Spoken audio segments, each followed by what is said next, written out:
வணக்கம் மக்களே. ஒரு குட்டி கதை பார்ப்போம் நண்பா. ஒரு ஊர்ல ஒரு பையங்க, அவன் ஏழை வீட்டு பையங்க. அவன் வேலைக்கு போக வேண்டிய அவசியம் இருக்கு. அதுக்கேத்த கட்டாயமும் இருக்கு. அவன் வேலை தேட ஆரம்பிக்கலாம்னு சொல்லிட்டு அவன் யோசிக்கிறான். என்ன வேலை தேடலாம் அப்படின்னு அவன் நினைக்கும்போது, அவன்கிட்ட சுத்தமா எஜுகேஷன் நாலேஜே இல்லைங்க. எந்த ஒரு படிப்பறிவுமே இல்ல. சுத்தமா எஜுகேஷன் நாலேஜுமே இல்ல. சரி நம்ம என்னடா பண்றது அப்படின்னு பார்க்கும்போது, நம்ம தர துடைக்கிற ஒர்க்குக்கு போலாம்னு அவன் டிசைட் பண்றான். அவனே தான் டிசைட் பண்றான். நம்ம தர துடைக்கிற ஒர்க்குக்கு போலான்னு.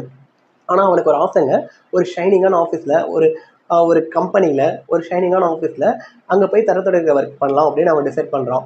அதுக்கேத்த மாதிரி அவன் அதுக்கேத்த கம்பெனில அவன் இன்டர்வியூ வந்து போயிட்டு இருக்கான். அதை நோக்கி அவன் இன்டர்வியூ போயிட்டு இருக்கான். ஒரு கம்பெனில இந்த தரத்துடைக்கிற ஒர்க்குக்குமே அவனை இன்டர்வியூ பண்றாங்க. இன்டர்வியூ பண்ணிட்டு அவனை ஓகே பண்ணலான்னு கிட்டத்தட்ட இருக்காங்க. உன் மெயில் ஐடி சொல்லுப்பான்னு கேட்குறாங்க.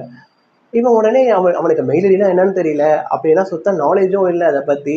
மெயில் ஐடி எப்படி கிரியேட் பண்றதுன்னு தெரியல. இவன் அவசரப்பட்டு என்கிட்ட மெயில் ஐடி இல்லை அப்படின்னு சொல்லிட்டான். என்னது ஒரு மெயில் ஐடி இல்லையா இப்போ உங்ககிட்ட? மெயில் ஐடி இல்லாமலாம் எங்க சேர்க்க